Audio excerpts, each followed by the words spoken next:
Thank you, Rob. So we're a little bit limited in time, but luckily Evgeny and I have overlap in our discussions. So my name is Yoni. I'm from SCADAfence.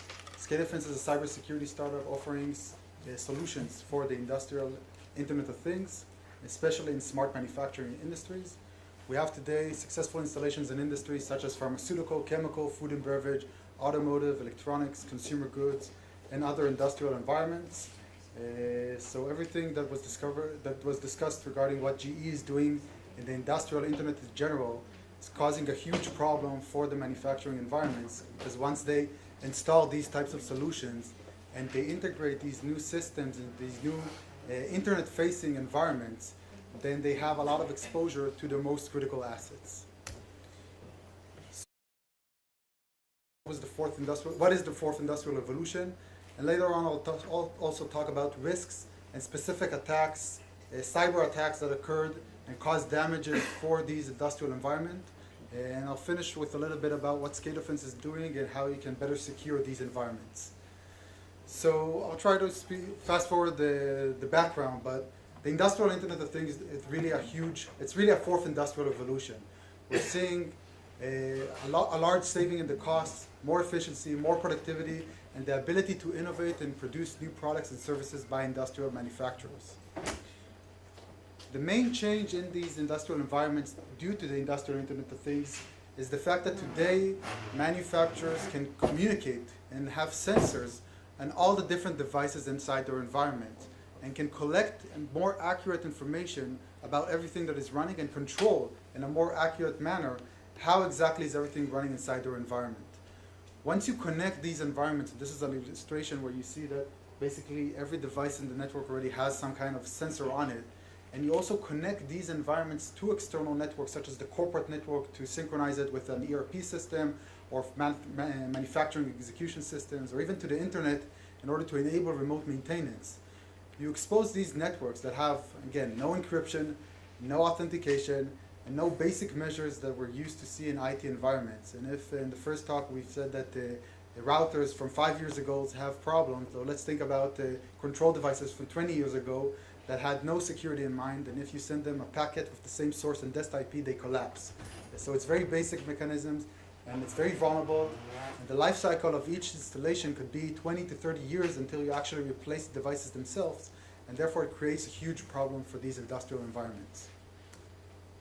The three main risks when you think about what could happen when a cyber attack occurs inside these environments is operational downtime, product manipulation, and theft of sensitive manufacturing information.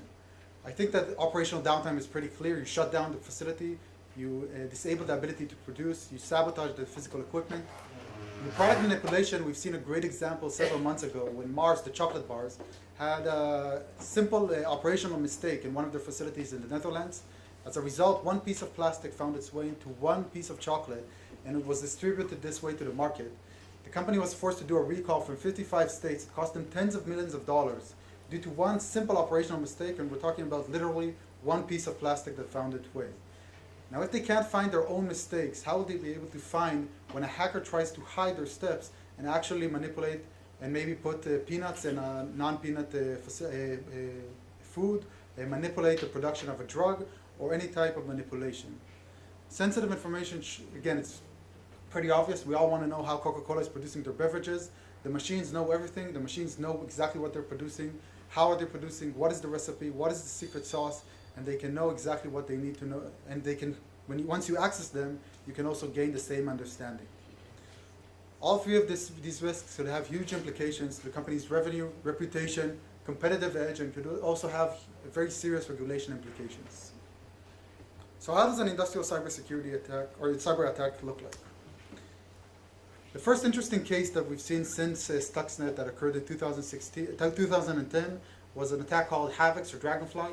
In June 2014, it was published that for a year and a half, hackers hacked into thousands of facilities in the pharmaceutical and energy markets. This was the first large-scale attack that was published against industrial environments since Stuxnet, allegedly caused by a Russian group of hackers called Dragonfly. Now, the interesting part is how the hackers reach into these highly sensitive environments. Instead of hacking only through the usual life cycle of phishing attacks, and then from the IT environment to hack into the industrial environments due to different connectivities. The hackers hacked into the manufacturers or the vendors of software that is installed inside the production environment, and made sure that in the next update of the software or the next installation of new software, their malware would be embedded inside the update and inside the software that looks legitimate for the customer, for the end customer. Now, again, because in the industrial environment there's no such thing as digital signature, there's no validation that what you're actually installing inside the environment is what the vendor meant to send out to the market, the hackers were able to bypass mechanisms such as application whitelisting, which is classic for the industrial environment, since you can very well define what type of application should be able to run inside the environment, because the customer shut off the application whitelisting when he updated the software. And then he basically installed by himself the malware inside the environment. What we've seen from this malware and what it aimed to do is mainly collect information. It scanned the network, gather information from the industrial devices, and sent it back home to the command and control servers through various ways, and after finding eventually a connection back to the internet or to external environments. Another example that occurred in the Ukraine in last Christmas, which actually caused a larger scale damage. Again, allegedly a Russian group of hackers that for 6 months planned an attack against several distributors of electricity in the Ukraine power grid. The interesting thing here is, first of all, that it's the first cyber blackout that's been acknowledged. It's the first time that, due to a cyber attack, an actual blackout occurred, and for several hours, hundreds of thousands of people were without electricity. Now, if we look how the hackers did this type of attack. So first of all, they used a lot of well-known techniques to gather their first presence inside the IT environment. From there, they find VPN connections from the IT environment into the industrial network, and this is where it gets a little bit more interesting. The hackers developed a unique firmware for some of the industrial devices in order to make sure that once they shut off the power, they'll be able to completely disable the workstations and the operations of the normal operators, the engineers that are in charge of the distribution grid, in order to force them that once they shut off the power to manually go substation after substation, and it's usually also distributed in a very large geographical area, and move from substation to substation and manually put up the electricity back on. So when Doomsday came, and it was 2 nights before Christmas in last December, they simultaneously shut off the power in several facilities and in several distribution companies, and completely disconnected the capabilities of remote control of the many dozens of substations that these companies controlled. And this led for several hours of no electricity for hundreds of thousands of people. And in order to make sure that the company would also have a difficulty in actually reacting to this attack, they also performed a denial of service attack on their telephone system of the company in order to make sure that they won't be able to really understand where is the electricity shut off. But these types of attacks are just the beginning. According to the Department of Homeland Security, there was a 20% increase in the number of attacks against industrial control systems. The main target sector was critical manufacturing. This was the first year that the main target sector is not the energy sector. Almost 1/3 of the attacks occurred against the critical manufacturing sectors. We're also seeing more and more vulnerabilities and malware that are developed specifically for the industrial devices, which shows on the high interest and the raising interest of security researchers and of the security community in finding ways how to exploit these environments. And the 2 examples of attacks are just the beginning. In the beginning of 2000, or just in a nutshell, in the beginning of 2015, it was published that an attack against a German iron plant caused physical explosion and massive damage in the production network. And we're talking about a company in Germany, not in Israel, not in Iran, not in the US, a neutral country such as Germany, and in an iron plant, not a public utility or infrastructure, which shows again and most likely on financial or competitive reasons or incentives for the hackers to hack into these systems. We also see in German nuclear facilities being hacked, even though they're so-called isolated and air-gapped from the outside world. And they found various and dozens of installations of malware inside the control systems. We also seen water facilities being hacked and hackers being able to manipulate the chemical levels in the water treatment activity and eventually in the water that is distributed out to the general public. and also attacks by Iran against the US systems, such as the New York dam. Also, we're seeing the wave of the ransomware attacks reaching also to the industrial environments.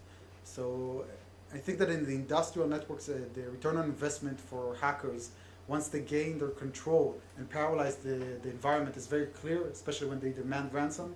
So we're seeing electric companies, water utilities, and pharmaceutical companies being a target of these ransomware attacks.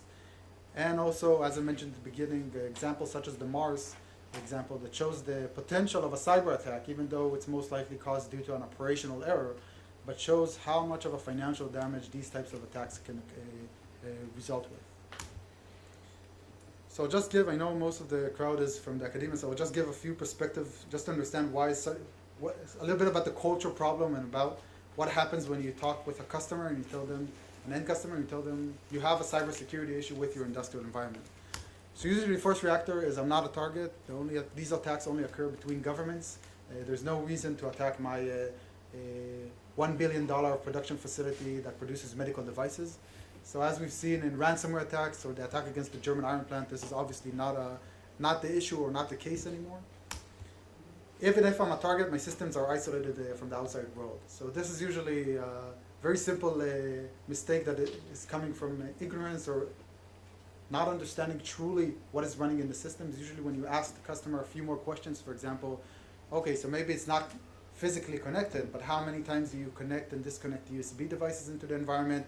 How many times a year do you connect to your remote support from Siemens in order to get and enjoy their maintenance and low cost instead of flying their engineers over? And you suddenly realize that there's a lot of opportunities for hackers to penetrate into the environment. And then usually the answer is, okay, so no worries, I have my firewalls and my VPNs in place. So if it didn't work for IT environments and IT environments are still hacked on a day-to-day basis, there's no reason we should believe it would work in the industrial environment. And also this is usually more of a speed bump for hackers than really something that stops them and prevents them to get into the environment.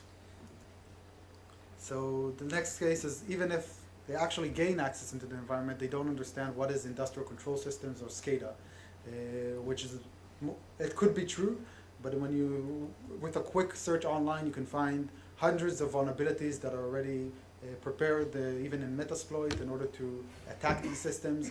And you can even attack not the systems or the devices themselves, but more of the management servers, which are today based on Windows and Linux machines, and cause the same disruption as actually disrupting the facilities themselves.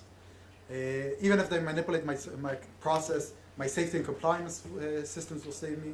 So if they don't save you when you do your own mistakes, how will they save you when somebody's trying to hide their steps? A lot of the techniques that we're seeing today is actually, instead of hacking the systems themselves, is manipulating the compliance and the safety systems in order to initiate the problem in the network itself. And the last case is insurance, which customers believe will save them in case that somebody manipulates their drug or their food and then it's released to the market with a problem. This is obviously something that most of the insurers today have no good capability of managing. So I'll talk 1 minute about what SCADAfence is doing. So SCADAfence is balancing between, on the one hand, the need for better security, and on the other hand, the need for more connectivity and high availability of the system. We passively monitor the industrial environments and we depacket and spec the protocols in order to understand what is exactly the different communication patterns internally inside the environment. We then use adaptive behavioral profiling of each one of the devices in order to leverage the static and deterministic nature of the environment in order to detect what is an unauthorized operation inside the environment, mainly to provide the ability to detect when there's a cyber attack or non-malicious threats, and also to provide risk management and predictive alerts for the customers. And probably the most important tool is the visibility into what is running inside the environment. For example, we've reached a facility in Northern Europe which produces medical devices. They thought at the beginning that there were more or less 40 devices inside the environment. They found more than 100 running through our systems. And this just shows on how much the unknown is bigger than the known in these environments. Other two examples that we found with some of our customers is malware that penetrated from the IT environment to the production network. And then when you investigate why this type of event occurred, you find that in the firewall that is between the IT environment and production environment, There are more than 50 rules configured, which is something that's very hard to maintain. And we also all the time detect unauthorized connections of devices by employees that do not understand what is the meaning of connecting a router that has a direct connection to the internet into the production floor and into the production environment, or even connecting the personal laptop. So thank you very much. I'll be here around if you have any more questions.